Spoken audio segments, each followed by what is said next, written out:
Hello and welcome to another episode of The Good, The Scaz and the Rugby, as always in partnership with our friends at Allianz. We're in the studio.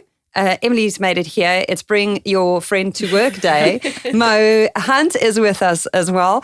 And we're very lucky to be joined by England legend, Premiership winner, and our businesswoman, Fiona Pocock, better known as FIPO.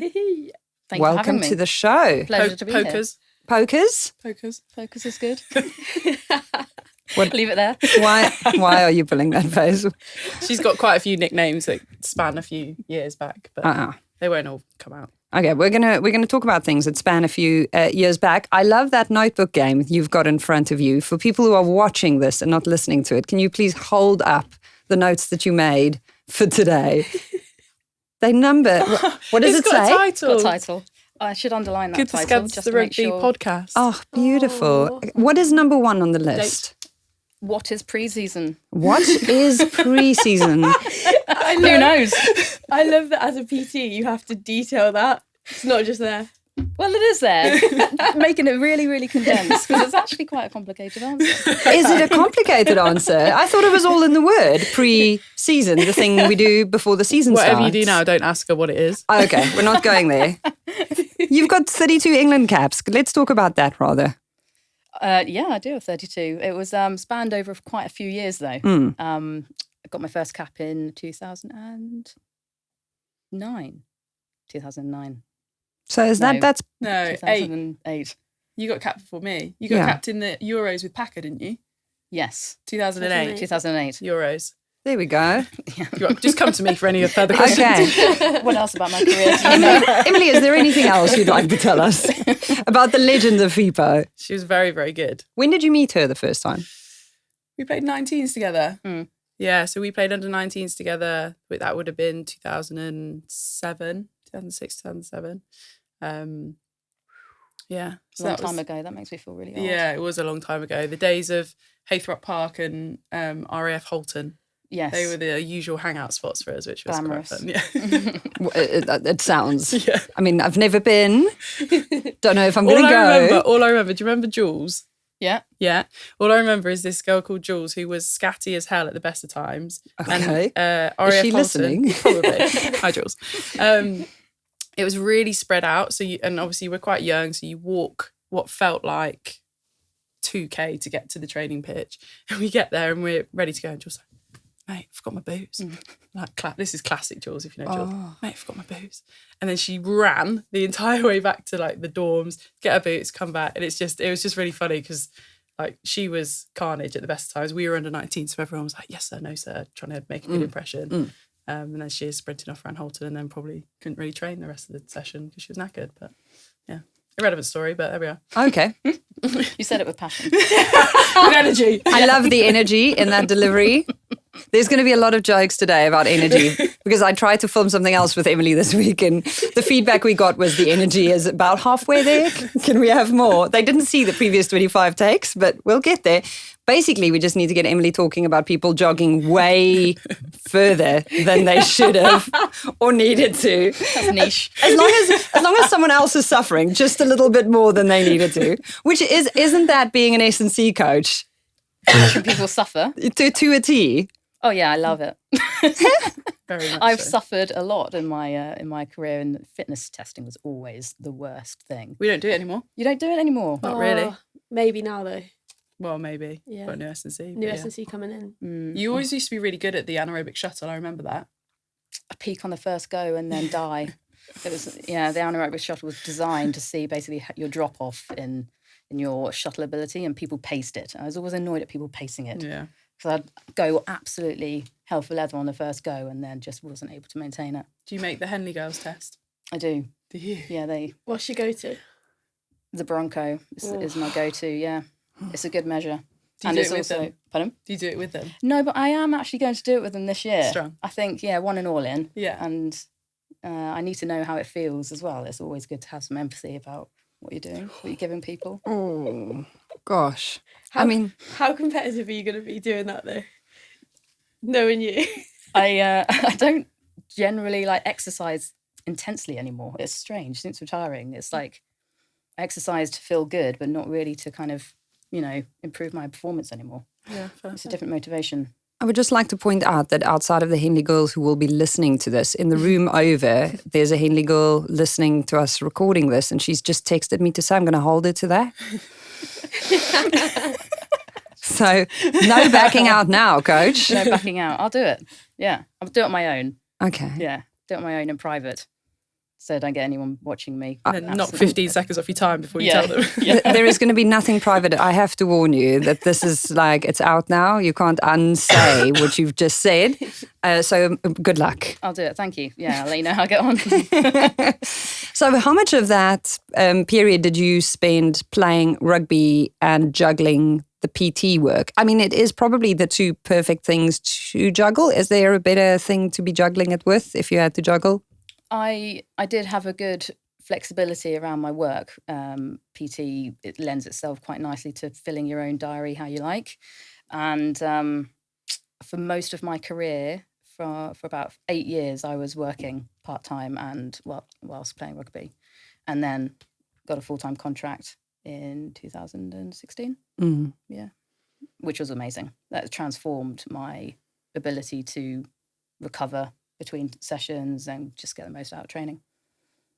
So it's really the recovery that and then I guess that's the professionalism, is you just get to raise, your overall performance so much more. So the work you do actually translates into something. In theory, yeah. Yeah. In theory. Yeah. No, it was a game changer. How many years were you professional? 2. 2. Yeah. Because we'd gone from essentially nothing to then being fully professional. It was like a really weird transition and a weird balance to strike, because all of a sudden you were rammed, squeezing everything in, to then all of a sudden like, whoa, like what do I do with all this free time? Which was, I found it quite difficult actually, in a very strange way, in the best way. But it's weird to know what to do with all that free time, because you end up just sitting around and nailing Netflix, and then you're like, right, wait, hold on a minute. Yeah. I actually need to be a bit more productive than this. And you almost feel guilty for it because you know that like quite a lot of your colleagues are still working full time, and like the 15s girls when we first went, they were all still full time. So it was like you felt almost bad for chilling out and doing nothing with your day, even though like the training intensity was obviously still like at another level because you were able to push yourself that bit further. But yeah, very strange. So you won the premiership in 2017. When you watch the Prem 15s final, like we all did recently now, how does that make you feel, seeing how far it's come? It's incredible. It's such a spectacle now to watch, with so many people in the crowd, and it's such an occasion. Everything is built up and built up and built up throughout the season.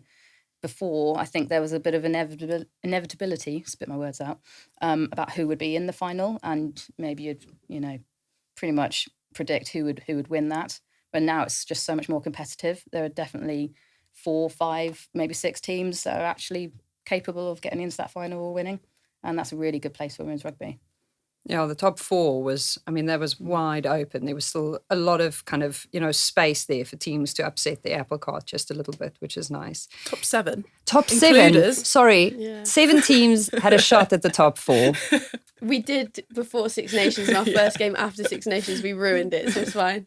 We can say And top us. 6. But you're going to be in the final next year, remember? Yeah. Loughborough Gloucester Gloucester final. Yeah, we talked Too easy. about this. Yeah. That was. But we talked about it. Yeah, Have you Did you follow it all season? mostly. Yeah, definitely. Love it. Yeah. So you played rugby from when you were 7, and at that stage, like, no one talked about women's rugby. So where did you get this idea in your brain that this was something that was meant for you? I remember someone asking me what I wanted to do when I grow up, and I didn't know that there was a women's England team at the time. And I just said, I want to play rugby. And they were like, yeah, maybe might happen one day. Women might get a team one day. And there was nothing. And then went through the pathway for selection processes and things like that, and got there. It just happened in a blink of an eye, actually. But you guys played age group. I did play age group. I played until I was 16. No, sorry. I played up until I was 12, and then had to have a little break because there wasn't a women's team, a girls' team in my town. came back to it at 15, 16 and under sort of 16s group. And then I commuted up to Richmond from Petersfield in my mum's car twice a week. She's an absolute legend. Took me up the M3 twice a week to play for Richmond. And that was the turning point because I needed to play for a team that was a filter team to the England setup. And that was the closest one. And by that point, we must have been in like 19s territory by then. Yeah. Yeah. So good. Tell me about your call-up. What do you remember? I was in a biology class and I got a voicemail from Jeff Richards at the time, who was the head coach. And I sort of got my phone out my pocket. I was like, Miss Jamino, can I just go and listen to this voicemail, please? Went outside and listened to it. I was just like, oh my God. Walked back in and obviously I had a massive smile on my face and everyone was like, yeah. Your teacher must have known though, did she? I sort of pre-warned her that I was expecting a call. I was going to say, I think if I asked my teacher if I could go listen to a voicemail, she'd be like, absolutely not, sit back down. Yeah, you have your phone with you? Yeah, what? That's a demerit. How dare you? I've got an E, to be fair, in biology. D would be great. And yet you talk about biology and women's bodies all the time these days. If they just made it more practical, surely that would have captured your imagination a little earlier? Yeah, I think so. I found that in PE, in physical education, where there was a biology edge, but a real life context to it. And that grabbed my attention. You must have been interested in it as well, because some of my very first memories of you are always, you know how you remember certain people in certain categories, you're remembered in the really like fit, good in the gym, basically strong, diligent category. Like can do a pull-up. But my categories are can do a pull-up, can't do a pull-up. And I'm definitely in the can't do a pull-up category and have been for a long, long time. You can now, you're so close. Your leverage is a good thing, to be yeah, fair. I know. But you must have always had an interest in it because you've always been very naturally and worked hard at it. I like the process of it all. It's quite systematic. I know that if I do this consistently, I'll get this result. And that resonates with me if you know, there's an actual structure to the hard work that you're putting in. Is there another sport that you were ever tempted at giving a right go, especially in that period that you didn't have a team that you could play rugby with? I did a lot of school hockey, netball, tennis, athletics. There's a bunch of other sports I really threw myself into and they gave me a lot of skills that I was actually able to transfer to rugby in the end. So I think not specialising too soon in a sport is actually a good thing. Yeah, 100%. Totally agree. Yeah, you guys are examples of that. Yeah, I You're couldn't good vouch. at tennis, aren't you? I used to play a bit. I would be She's hitting good the at back. tennis, yeah. I'd be hitting the She's back good. fence now, I think. I can't vouch for that enough. I think like it's so. I love that people can now grow up and at 5 and 6 be like, I want to be a professional rugby player. 100%. I love that because they can now see it. They want to become that. But I wouldn't ever encourage anybody to narrow their focus too soon. I think the skills that you learn, the people you meet, just all of the transferable stuff that you have no idea is happening at that age is so important. And some of the best players that have made the top of whatever game it is, their respective sports now, are people that have done lots of other things and been probably quite good at lots of other things as well. I think also like the people in that sport, like you were saying, like the S&Cs will probably be quite narrow-minded potentially in terms of like they've always done it that way because that's the sport they've been in. Do you know what I mean? And the same with like coaches, you've been coached by netball coaches or tennis coaches. So there's a certain way that you do it. Similarly with like rugby coaches, like how many rugby coaches go and look at netball or go and look at tennis and then use the way that they deal with athletes to come back across. So I think 100% like do as much as you can when you're little. And also, Jill Burke told us there's this whole second career that you're working on in hurling anyway. It's so true. Have you ever hurled? No. It's so curled. Have you ever hurled? To hurl? I don't know. If We that's a hurl, thing. they hurl, we're hurling.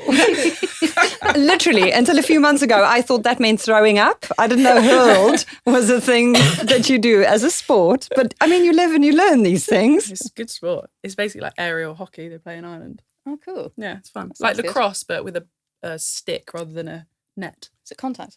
Yeah, I think so. It's quite aggressive. Very That scary. sounds Yeah. intense. Yeah. Very, very scary. It's like Molly Packer scary. Not for me. Always avoided her in contact drills. We still do. She's literally the number one reason I literally wouldn't be able to play rugby, because if I had to come up against someone of that intensity, I swear I'd just run away screaming. You'd always rather be on her team. My mum hates it when I play Marley. She's like, God, be okay. Stay away from her. Run! Run, Forrest, run! Literally. Yeah, there are some players who train like they play all the time. Sometimes you want to take training just a little bit easier. Like you're feeling a bit sore, feeling a bit tired, and you just want to do a contact drill that's sort of in your realms of control.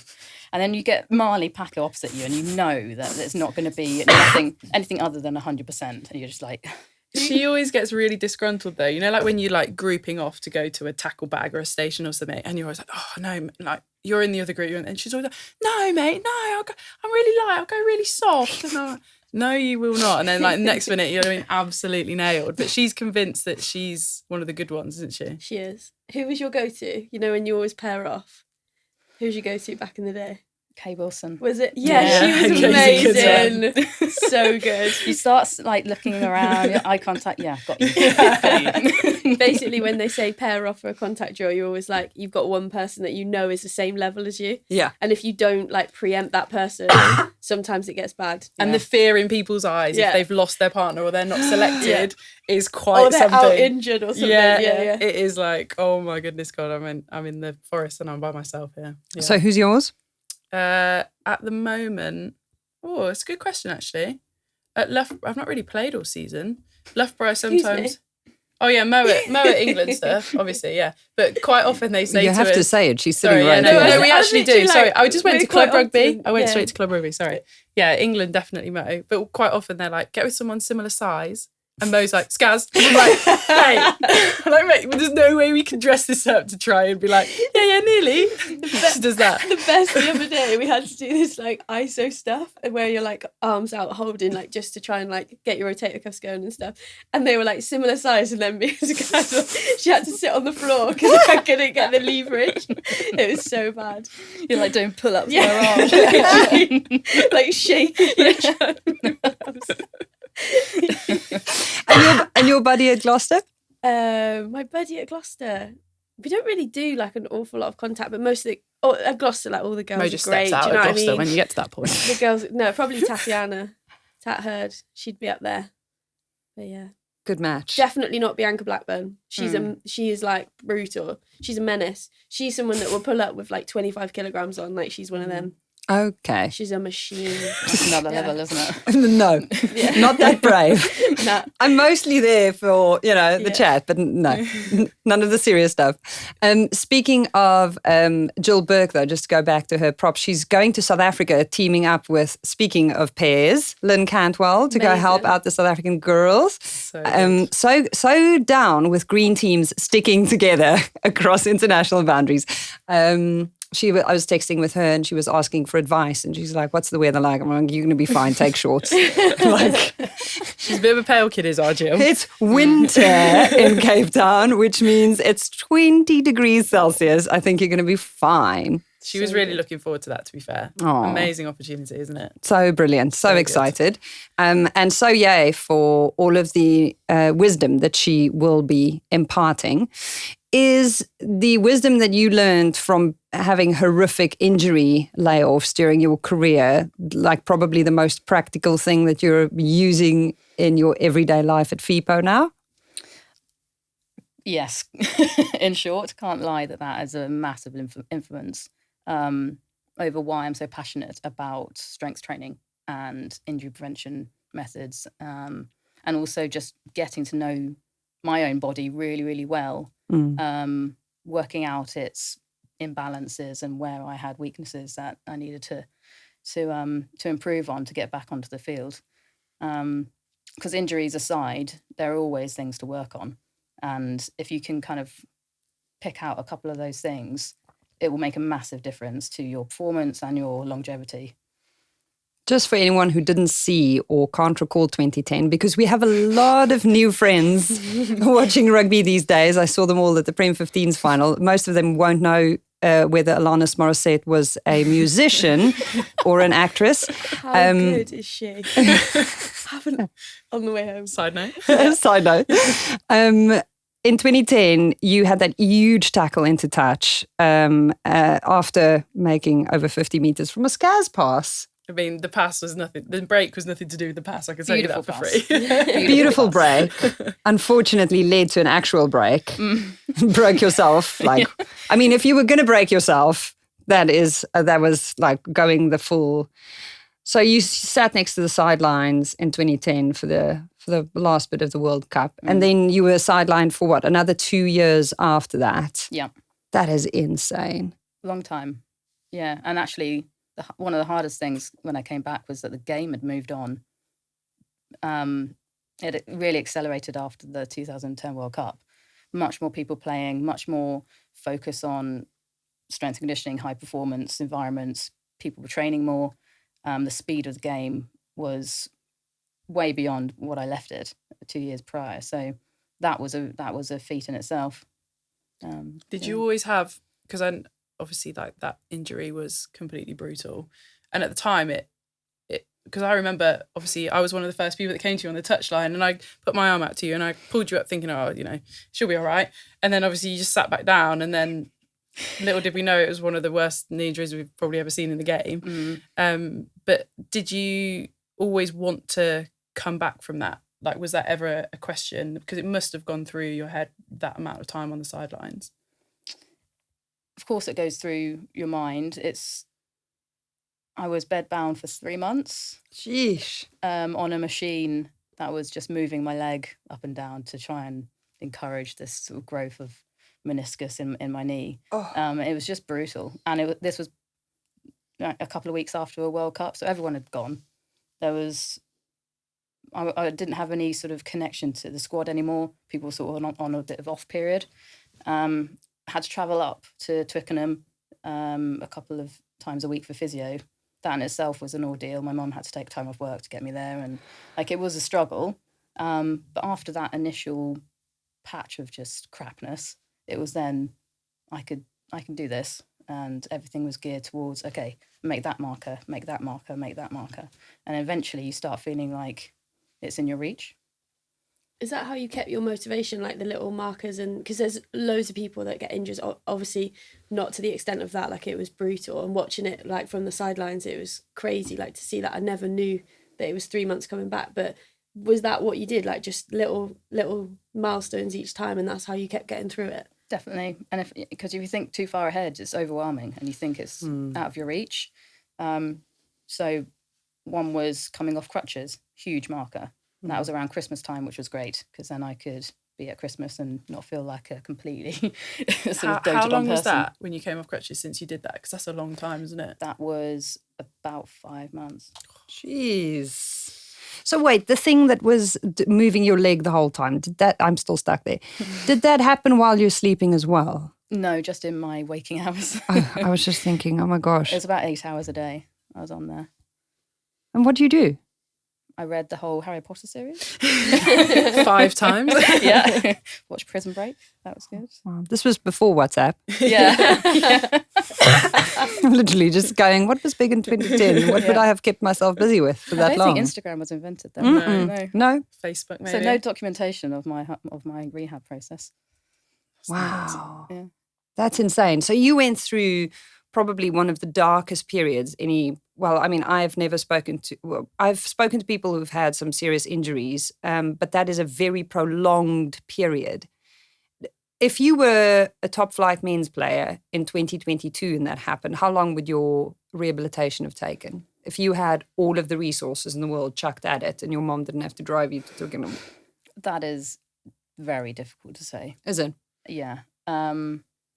If I was getting treated every day and had all the extra stuff around, psych support, nutrition support.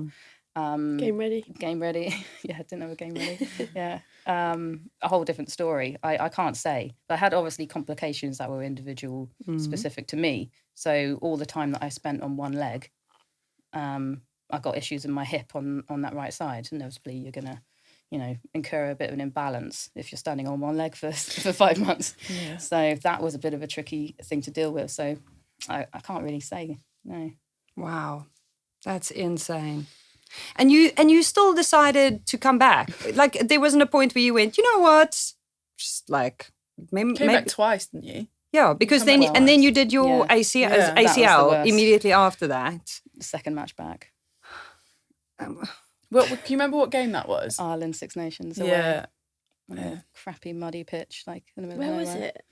I remember the game, but I can't remember the pitch. It was 2013, wasn't it? Because I think we were playing sevens. I don't think we were actually playing in the game, but I remember hearing it and just like obviously knowing everything that Pocock had been through with the first time around, you're just like, surely that's not true.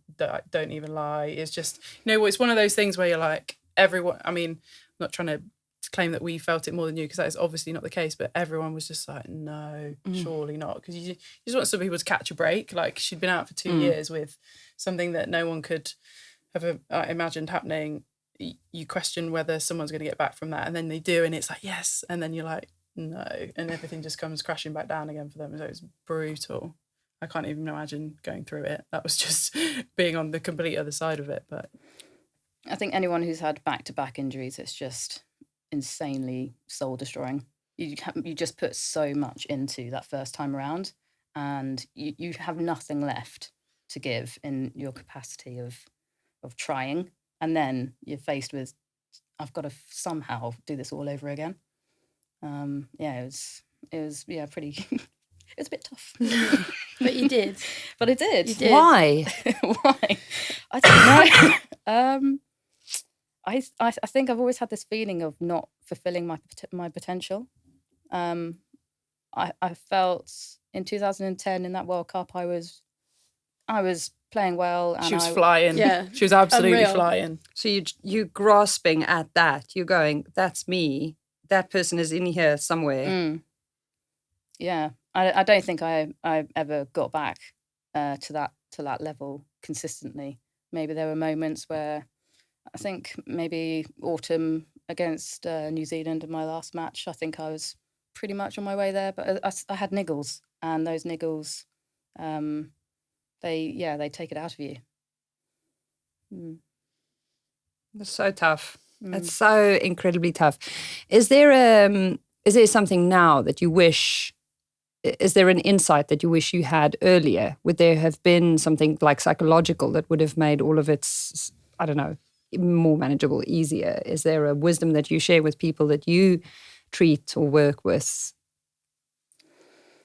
I think I probably would have got support earlier with some mental health things. I was definitely suffering with PTSD at one point after my ACL injury, my second injury.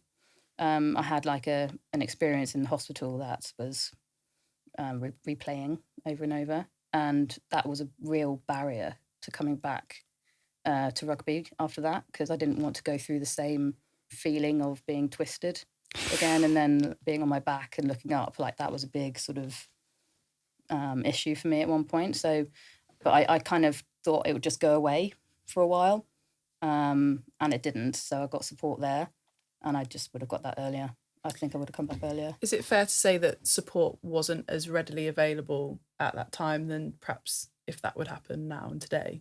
Things like that they're spoken about far much more freely, aren't they, now, in terms of, getting support for things like that, so whether it's psychological support, mental health support, whatever it might be. And what PTSD actually is. Yeah. I mean, literally just outlining to people that if you are having this experience where you are reliving a traumatic event the entire time, it's like your brain can't like release it. That's something that someone can help you through. Like you don't have to suffer through that. Yeah, I don't think it should get to that point where I'm thinking, well, this isn't right. Not being able to sleep and things like that. There should be, I think there probably is now, but an immediate, automatic, like a standardized process where you get a psych meeting Check-ins, as soon as you're injured, and that they support you through it. I think there's a huge stigma on that as well, that like people go to psych when they're struggling, whereas actually like there's so much to be said for like regular check-ins and actually just normal life, like just speak to people that know how to manage that. So there's stuff in place if anything like that does happen, which I think like we've not quite got there yet. It's more about like reacting to how you feel and to big situations in your life, whereas I think there's a lot to be said for actually getting on top of that first. It's a really interesting point, though, isn't it, on PTSD, because someone says that to me and I immediately think to, you know, incredibly traumatic experiences, like people who've been to war and, you know, like these extreme scenarios. You don't necessarily think or relate it to like sporting injuries, but it is 100% part of that as well. And like you say, it needs to be, you know, we need to talk about it more, we need to normalise that more and make sure that the right support is in place, because that is incredibly traumatic for someone like yourself. It doesn't need to be, you know, something that's crazy and out there. And one of the things, if you didn't listen to last year's The Good, the Scaz and the Rugby, I went through a robbery. And one of the things in the counselling that I experienced afterwards that was quite enlightening for me was my husband was on site when the robbery happened. And in my head, I had to look away and shield my eyes in order to not be a threat. And my number one fear at that stage was, because he's quite a big, imposing guy, that he would be considered a threat and that he would be in danger. And obviously your imagination goes there directly. And one of the things that came out that the therapist said to me is that in your imagination, he was already getting hurt. So whether that happened or not, there is a trauma response there in your body. Your body already responded to this fear that you were already living through in your head, even though it didn't actually occur. And the thing with an injury is, even if it isn't as bad as you thought, if you do go through a traumatic experience, all of that stuff happens in your brain already, even if it didn't happen in real life. And whether your trauma through an injury is in the real world worse or more intense than war trauma is irrelevant. Yeah. Because it's the trauma that you experienced. And I think that was so enlightening and so empowering for me, because it made me feel validated. Like, I was like, but I'm fine. Like, nothing bad happened. I mean, they just took some stuff. I'm fine. I'm unhurt. People have suffered, you know, worse things in life. And that's complete fallacy. Mm-hmm. Yeah, I had no idea that that's what it was at the time that I was dealing with. I just thought, can't get over this, and why am I scared of being in that scenario? Why do I keep dreaming about it and waking up in sweats? I thought I just wasn't dealing with it very well, until I went to someone and they said, oh, it's PTSD. Yeah. You're dealing with this trauma. And as soon as it had a name, did that help? Yeah, it did.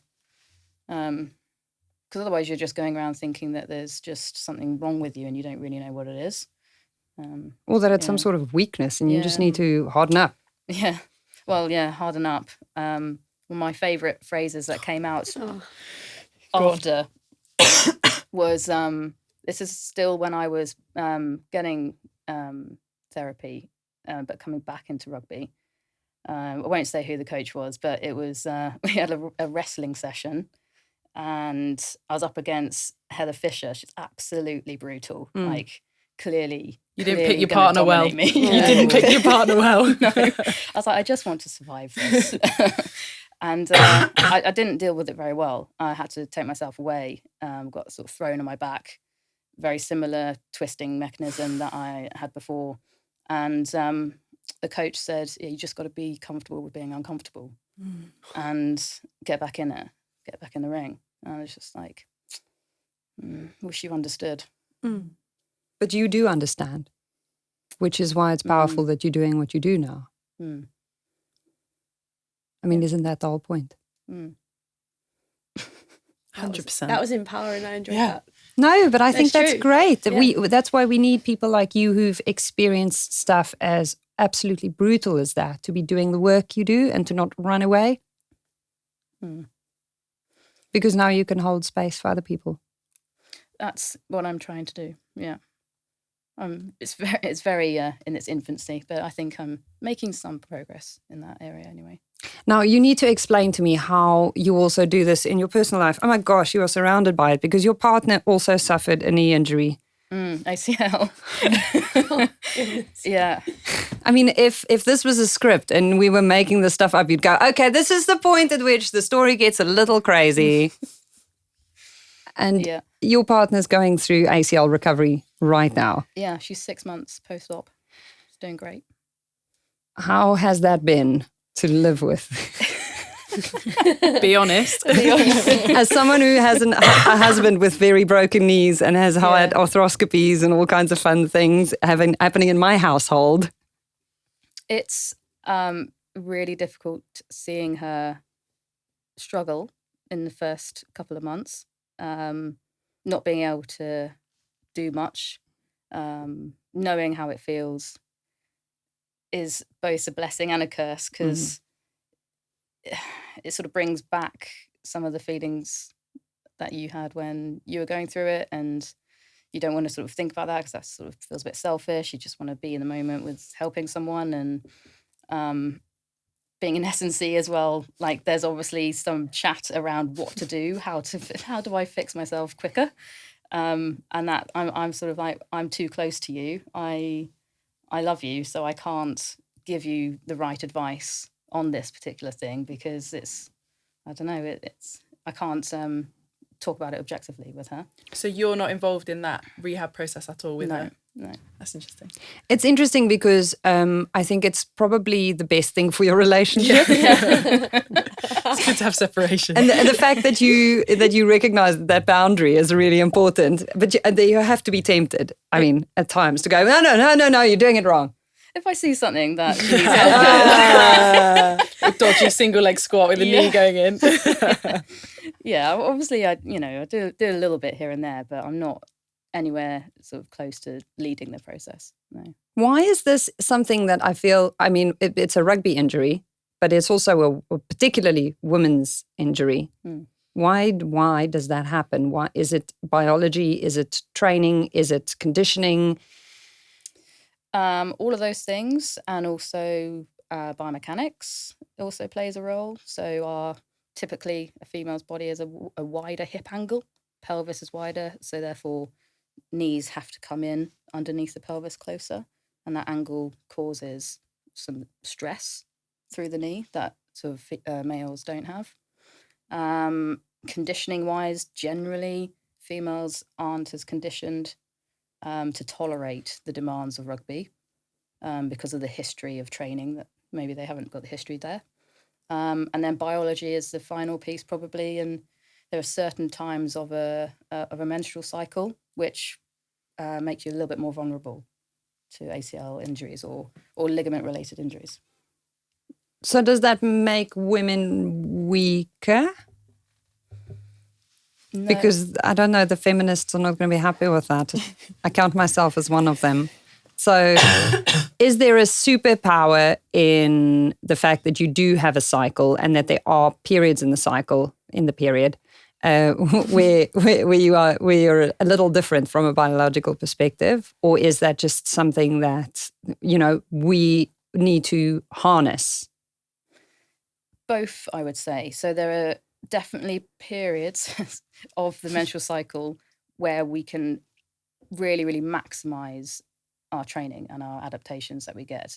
We become superhuman in those particular periods of the cycle. And then things start to shift a little bit when hormones change. And that's when we've got to sort of maybe rein it in a little bit, or not have so much expectation on gains as we did in the previous week. So hard that in a team sport though, isn't it? I think obviously individually when you're in the gym, it's probably different because you're able to, I don't know, you can lift more weight at certain times throughout that month. But I think in a team sport, in terms of the amount that you're training, your sessions are set basically, aren't they, in terms of team training, on-field training. So one person could be struggling and need a break, one person could be flying, but actually you're doing exactly the same thing. I think sometimes that's the real difficulty with team sports is how you manage 30-odd females who are on completely different phases throughout that whole cycle to actually try and maximise everybody at the same time.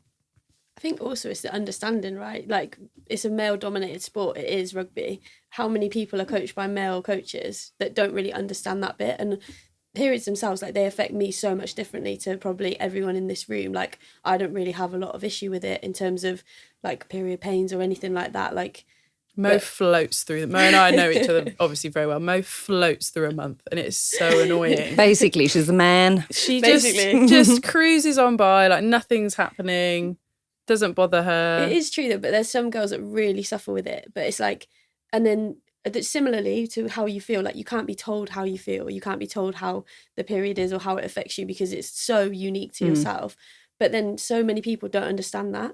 And I feel like there's been like, you know, when you're in school and people are like, oh, I can't do it, I'm on my period. And there's like that joke that, oh, they just want to get out of PE. So I think there's like this stigma attached to it. But actually, it is so true. So biologically, because I didn't have biology, I went hard on history and other things at school because, like, I have no interest in how my body works as long as it keeps working. So you count the days from when your period starts or ends. Day 1 is when your period starts. Okay. And then day 1 to 5. I saw these informative things on your FIPO Instagram account. I mean, there's even a little battery that shows you where your basically like superpowers are, which I thought was really nice and graphic. Put it to me in a picture. Yeah, exactly. So the first 5 days, the battery's like 75%. Yeah, so when you first bleed, you're not feeling great. I mean, apart from maybe Mo. Mo feels great all the time. Yeah. Yeah, so you're going to Yellow Mo. That's what I call her, Yellow Mo. So yeah, you'll take a couple of days to get that energy back, start feeling like you're a bit yourself and haven't got so much of that bloat going on and cramps, sort of a bit of a thing of the past. That's when you can start creeping intensity back up again. So, and then when you finish your bleed, that's when you can really start smashing it. And you've got a window of about 14 days, 10 to 14 days to really, really go for it in the gym and on the pitch. And you peak in that energy level at ovulation, which is usually day 14. This is based on a 28-day cycle, which is the average. Do you know how long your cycle is? Probably a bit longer than that, if I'm honest. Yeah. Mine's 28 on the dot. Is it? Of course it is. Of course it is. That is so you. On the 7th of every month. Exactly. It's like 1 week gone. Oh, I can do this. 1 week gone. I can do this. It's in the notebook. So lots of people can, maybe strive to get a PB or something on that day 14, day 15 window and push on until day sort of 21. That's when you've got to maybe start thinking about reining in the intensity, because that's when we get into our sort of lower energy. That's when the laxity comes in. And why, for someone who's listening and going, wait, what? I mean, why does your body then kind of need a break? What's happening biologically? So in terms of the menstrual cycle, that's when we get a shift in the hormones. So day 21-ish is when the egg through the ovary is not being fertilized. And so there's no need for it to stay there. Yeah. It's basically excess. Yeah. We're going to unload this one. Turns out it wasn't necessary anyway. Yeah, exactly. The entire reproductive cycle. Another one. We worked so hard for this. Yeah. Yeah, I'm definitely not an expert in terms of like hormones, but that's when the egg starts to release. Yeah. Shedding of the uterus lining and things like that is preparation for the bleed. Yeah. And at that point, you take your foot off the gas just a little bit. And you recommend what in that period? So you're not getting personal bests, but you still have to be constructive and busy, and so stretching. Yeah, so like Scaz has said, you can't just not turn up to training. Yeah, you've got to get through it somehow. But you can sort of mitigate all those kind of impacts, I suppose, on your training by doing the other little things. So focusing more on your recovery around that time, drinking more water around that time, eating anti-inflammatory foods like more fruit and veg. Do you do all this stuff? Blueberries. Lots of blueberries. Actually, they're antioxidants. They're anti-inflammatory as well. Smashed it. Shouldn't have doubted myself. Do you literally plan like according to this strictly? Very honestly, no, because we don't have the opportunity, as we probably alluded to really change. You have no control over your training, basically, in a month. Your body will tell you certain things that you'll then react to. In terms of eating and stuff, definitely got a lot better around that sort of stuff. through education and actually understanding that's even a thing. Certainly not present early in my career. But yeah, in terms of the training bit, it's really difficult. You'll be trying 100%, but your outcome will be quite different to maybe 2 weeks later. And it's not until you understand that process that you can then understand why that's happening. Because sometimes it used to be really frustrating. You might feel good, hit the gym, and you're like, whoa, that feels heavy today. How many times have you said that? Whoa, that feels heavy today. And it's not heavier. It's just the feeling of everything, obviously, that's kicking off in your body, which I don't obviously understand completely, but that's what makes it feel like that. I mean, I am not an athlete by any measure, but even I, on like the ones on every blue moon that I go for a run, sometimes just feel like I can't get going. Like you just never hit your stride. You're just like, oh, this is so painful. It's just like every stride feels like very, very hard slog. And then you have to play a match when it falls on the wrong day as well. You have to play a match no matter what. And then Molly Packer's running at you. Sometimes it makes you braver. Sometimes it doesn't make you braver. Yeah, like you don't get a choice. And I think it's really good to learn and understand about things to try and mitigate as much as you can or prepare for as much as you can. But fundamentally in our sport, you've also just got to suck it up a bit because you don't have a choice. You can't, bring a note from your mum one Saturday and I can't play today because I'm on my period. Do you know what I mean? It doesn't work like that. Look, I've got my period pants on. There are loads of there's loads of strategies now, aren't there, that we've worked really hard on. Our medical staff have, our S&C staff have now, in terms of like turmeric is one that now is on offer every morning if at certain times, and Pocock will know more about anti-inflammatory. Yeah, anti-inflammatory. So if it just before your period, or if you're on, then you can take that and it'll help. There's certain teas that they advise. There's various different strategies that can help, basically, depending on where you are. It won't eradicate it by any stretch of the imagination, but whether it does or it doesn't work, sometimes the mental side of it as well is just nice to know that you're trying to do something. So turmeric, what, in a tablet form? In tablet, powder, capsule, or tea? Like one of those little Moju shots. Oh. No. And then the Bernie ones. No, that's got ginger. Oh. There's a different one that's turmeric. It's nice, actually. Yeah, not bad. Yeah. Not that you bother. No, I do. Not that she needs to bother. Superhero Mo is like, nah, I'm fine. PBing every day. And what difference is there? So I have the Implanon as a contraceptive method, but it also it's basically made my life so much more livable because I used to suffer from like debilitating period pain. Like one day a month, I literally was just throwing up and couldn't surface because there was just so much pain. And now I'm so stable, I'm almost Mo, which is amazing. So is there a way does that kind of thing for an athlete's body, does it make a difference? I think that's completely individual. You obviously have a real need to bring in some sort of intervention to help you cope with that. Mo's a great example of not needing those interventions. I mean, I was the same. I had fairy periods. It's just beautiful. Literally fairy. Yeah.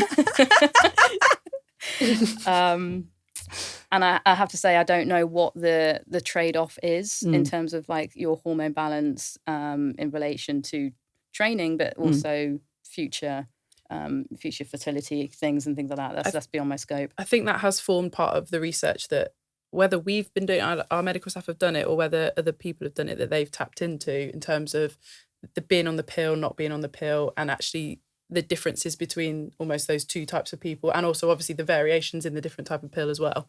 So there is way more research going on with that sort of stuff now than I think ever before, which is definitely very helpful. Yeah, because wasn't there a point at which kind of almost all S&C research was kind of really just based on the male body?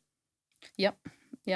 And that is definitely changing, and thank God, because there needs to be more insight into these things. And the female body, and particularly a female athlete's body, is complicated as roller coasters or hormones that go on, let alone when you're training so intensely as these girls do.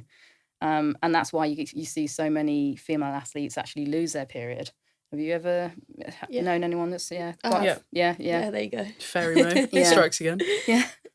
And that's a sign that the body is not coping with what you're doing to it, and so it's got to take away some sort of hormone, response in order to preserve some energy.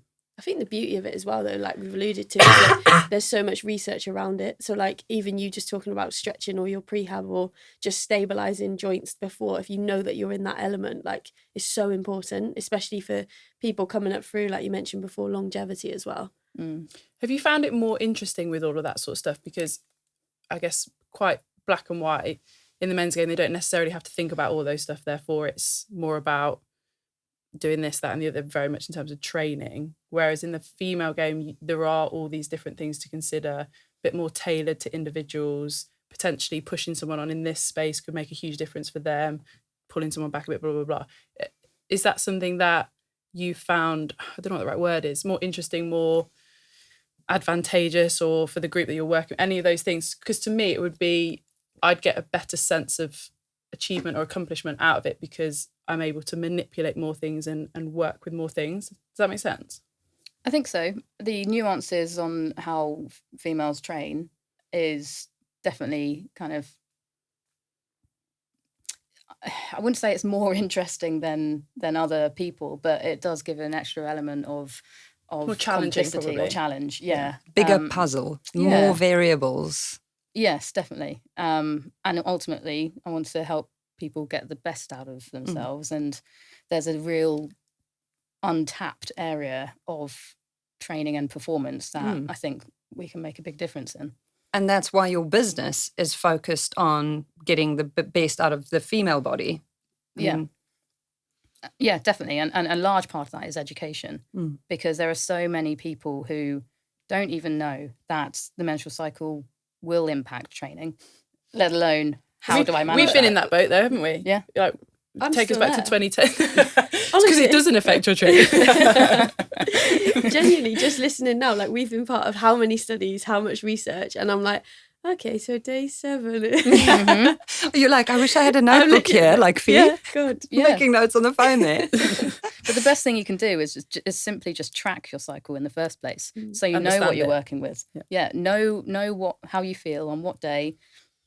You'll have to do it over maybe sort of 4 or 6 months to get a real good picture of how regular you are, and then you can even just set yourself a little alert saying, "Oh, I'm going into phase 2, 3 of my cycle. I can really smash the gym this week." Little battery, Exactly, yeah. And that's so empowering to know, okay, yeah, I do want to push myself this week, and giving yourself permission to, because you're going to kind of get some good gains out of that.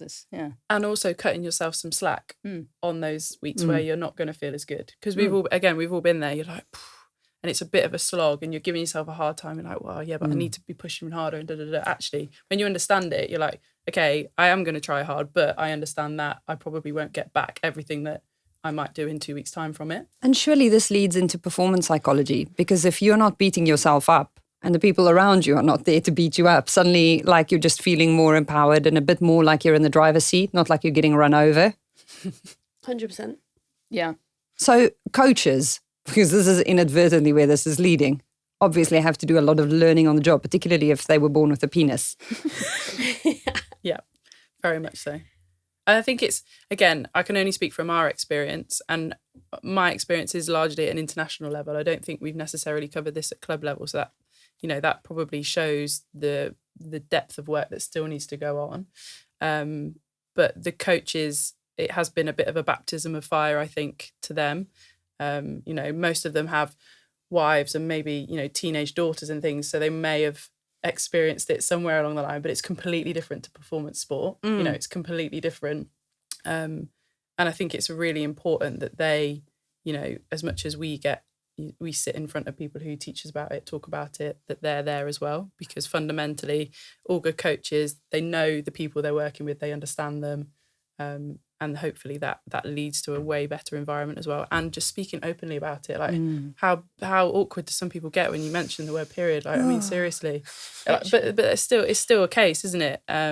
Whereas actually it's a fundamentally important part to us as athletes? I think not just the like that, but also how emotional you get sometimes. Like I'm an emotional person. Okay, it's a downfall, guys. Really? Fine. I love it. No, but it is true. And like sometimes I might not even understand, but someone will say something that half the time I'm laughing about, and one moment it will be like, oh, like that's really hit me. So it's understanding that cycle as well. Yeah, and having some tolerance that's probably going to happen probably every day that a coach is training their athletes. So they're working with 30 players. Yeah. Having some tolerance that not everyone is going to be on their best form every day. So on a practical level, if a club coach, because a lot of the people involved in the club game do listen to the show. I spoke to a few of them in Worcester. It was actually a little disconcerting how much attention people pay to what we say. It's a little pressure. But is there anything that someone listening goes, oh my gosh, okay, I'm going to have some really uncomfortable conversations with my team because obviously we haven't been talking about this in our club. What do you want them to know? Is there like a 3-point plan here that we can arm people with and say, just please cover these 3 basics? Well, what sort of question would you want answered by the coach? If you had a question that was concerning you, what question would you want answered? Do you know? What is it you want as a player, the coach to kind of address kind of directly and just kind of like take the elephant out of the room? I think for me, it's like you've got to understand it first. So there's no point firing in, listening to this and being like, right, we need to address periods with this group because, because tell me your cycle and your flow. Right. Do you know what? Are you 28 days or how many days? Heavy, moderate, light flow? we have a Google Calendar now. Fill in this Google Doc and let me know. No, I think like fundamentally you've got to like do a bit of research, like find out about it before you try and like fire in and approach the subject, because a lot of people do get awkward about it. Like I know we're sat in a room with friends, but obviously people are going to be listening to this. Yeah, it might be a bit awkward. But I think, you need to understand it before you try and have conversations where you don't really know about it, if that makes sense. And then like do a bit of research and, you know what coaches canvas opinion. Yeah, one thing that coaches should maybe avoid is if someone's off their game, time of the month. How many times? How many times? No comment. No, to be fair, I'm not sure that's happened. No. You can see it in their eyes, but they will never actually physically say it out of their mouth because I think that's an HR issue probably. But it's brilliant. Heather Fisher gave a talk about periods before the Welford Road game in the Six Nations, and she was talking about white short watch. I was privy to that presentation, actually. Have you ever known that? Because I can't say I've ever known that. White short fear? Yeah. Well, no, fear, not the watch. fear is real. Yeah, the fear is real. Yeah, I've never seen it. No. And I've never noticed that anyone was watching out for that. But maybe that was just I didn't realise. I think we're naive. We're the lucky ones, I think. I think it is a real fear. Very. Yeah. It definitely is a fear wearing white shorts. 100%. Well, I mean, at my school, we had very light yellow school dresses in summer.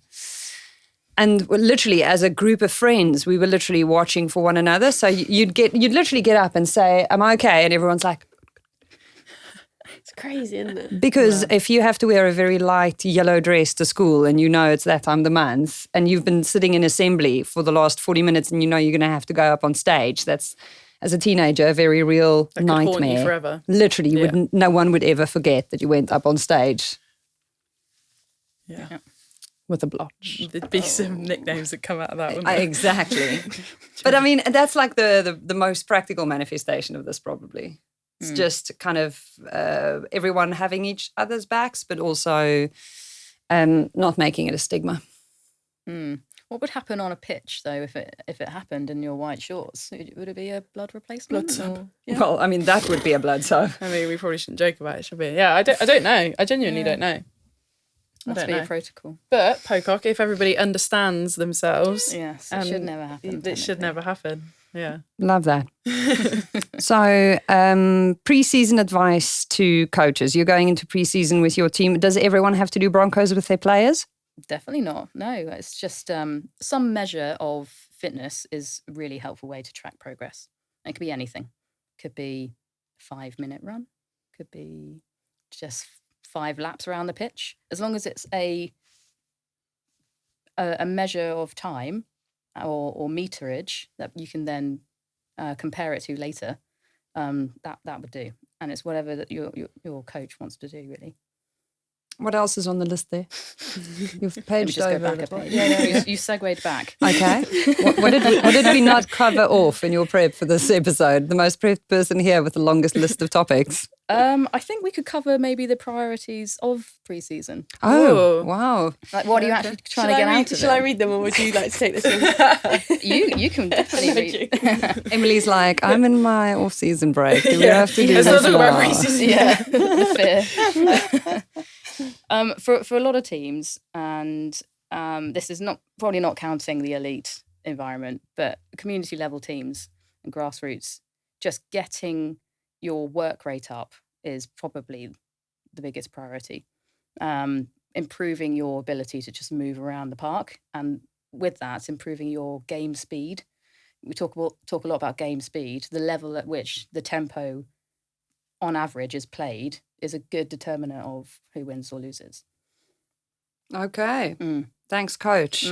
But do you try and do that in pre-season through game-based things? Because I'm a games-based player. You ask me to play a game, I'll probably cover, I don't know, a K more than if you put me on the line and make me run from a cone to a cone with a whistle and a stopwatch. But that's because of who you are, and I feel like No, I agreed. sometimes- Everyone's different, 100%. No, but as in, you could do games-based, and you'll get people like you that run around headlessly, and then you'll get people that are chilling out on the wing because they can. Headlessly, I just like to Did I say headlessly? push back on. But That just slipped out. Sorry about that. She's not headless. We all know that.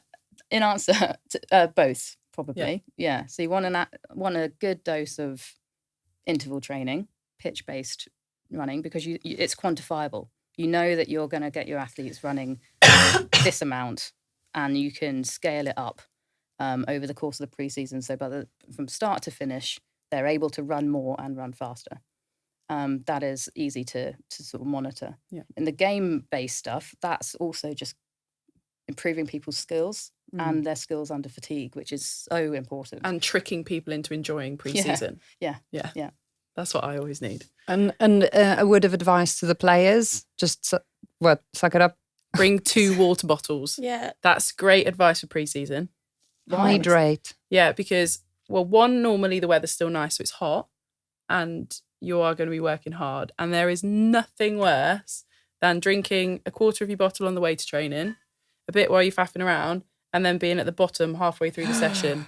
That gives me the And genuine fear. Take 2 water bottles. A lot of us don't have the privilege of having a litre bottle, so Well, yeah. This bottle. Was that gifted? I mean, this It was is gifted. Get it in. Yes. this is weightlifting Thank you, on its Yeti. own. I only need 2 hands to be that way then. Does it come with a little trolley? Does it have one of those wheelie trolleys that it lifts Do on? you know what? It did come in a drop with an ice boat.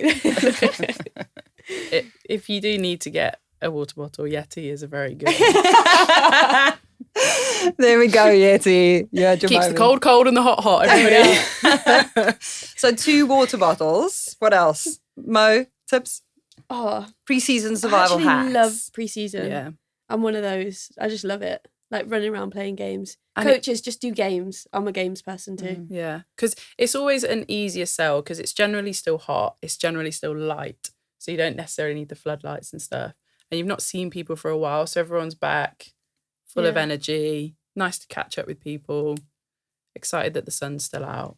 Mine's always in-game work hard early. That is actually a bit of advice. I love that one. Like if you work hard early and then like when everyone else is blowing, or like you have to get to the box because everyone does that, don't they? Cross the line or get to the box before you can score, then you're already there. So yeah, work hard early. Work hard early. And then the importance of rest. The importance of rest. Rest. Yeah, it's a key part. I think we often just think of rest as being a guilty part of training. But that is when you actually produce the adaptations that you're actually training for. Reap And the rewards. Fueling, good Yeah. fueling. Mm-hmm. Good. As in nutrition, what you're eating, Mm. when you're eating it, Eating enough. eating enough. Eating carbs. I think as women, and I'm not generalising, but I am generalising, we don't eat enough. But as Really? physically active women, we don't eat enough. Because there's such a stigma around being the woman who chows too much. Or what? Yeah, and I think like knowing what you're supposed to be eating, like the amount, the quantities. And don't get me, we're talking about the right stuff. I'm not trying to advocate for just eating more Junk. Yeah. terrible things, but that's definitely something I've learned over the last few years, which is crazy when you think about, you know, where Mo and I are in our careers. At 30 years old, I'm actually learning how to fuel more properly than ever.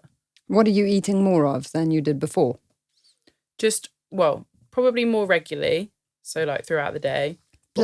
Pre-planning. Yeah.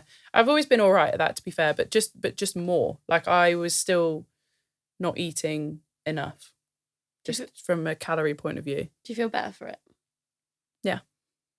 Well, I don't right now because I'm on my off season and I'm definitely eating too much. But when I'm in training, But yeah, that is important as well, because we like joke about that, but like you have to enjoy your break. Like so 100%. many of the college girls coming in at the minute, so like under 18s moving through, they're so excited to start pre-season with like a premiership club or with the university that they're like, I want to do it now. And I'm like, no, you literally need to stop. Like you have to have your time off because that is as important as when you go really hard when you're back. So important. Earn it. Earn the rest and then enjoy the hard work as much as you can. 100%. And I think that the thing that I like most about this is what you said, is about having those markers, those little kind of micro goals that you keep hitting, because that's what keeps sparking the dedication and the devotion, because you're seeing actual movement. So really being, I guess, intentional about measuring the progress. Mm-hmm. And having a clear goal along the way, or mini goals. So pre-season's generally split into parts. So if you've got like a 12-week block of training, you'll split those into months, 3 months, and then you work on one thing in 1 month or 2 things, and then you work on different things in the next month, and then work on other things in the third month. So you can really, really hone in on what you're doing. With the ultimate goal of being the best rugby player you can be at the end of it, and scaling up your speed towards the end and things like that. And to being in the Prem 15s final next year. Mm-hmm. Bosh. Heard it here first. There we go. I think Mo wants to cheers water bottles. I'm not sure. Can't cheers water. It's actually bad luck. Yeah, I know. I was like, She's so psyched already. She's still in. I never stop. Off season. It's the off season. Here we go, Gloucester. Take your own advice. She'll be relaxing when she's in Bali in a couple of weeks' time. Don't you worry about that. BALI. Yeah. Bali, like the place, not ballet. That's for my benefit. My brain decodes really hard, okay? The capacity for English words runs out around this time of the day. So it's slow going. Thank you so much for joining us. My pleasure. It's been really enlightening. And here's to talking about periods a lot more. Yay, definitely. I feel like we should definitely build that into every interview we do now. Like every guest we have. So tell me about your period cycle. I'm actually on day 20. Just guess anyone else. Anyone else? Which means... Brilliant. Well, we're debunking the myths and trying to enlighten ourselves along the way. So thank you so much for joining us. Let us know what day of your cycle you're on. I mean, feel free. Just hashtag it. We'd love to... At Elma. This has been the Good, the Scaz and the Rugby Folding Pocket production, of course, put together by Shira and Jenna, our amazing team who sits in the booth and sends us WhatsApps while the show is ongoing. Here's to the Henley girls and a great season. We'll be back with more next time.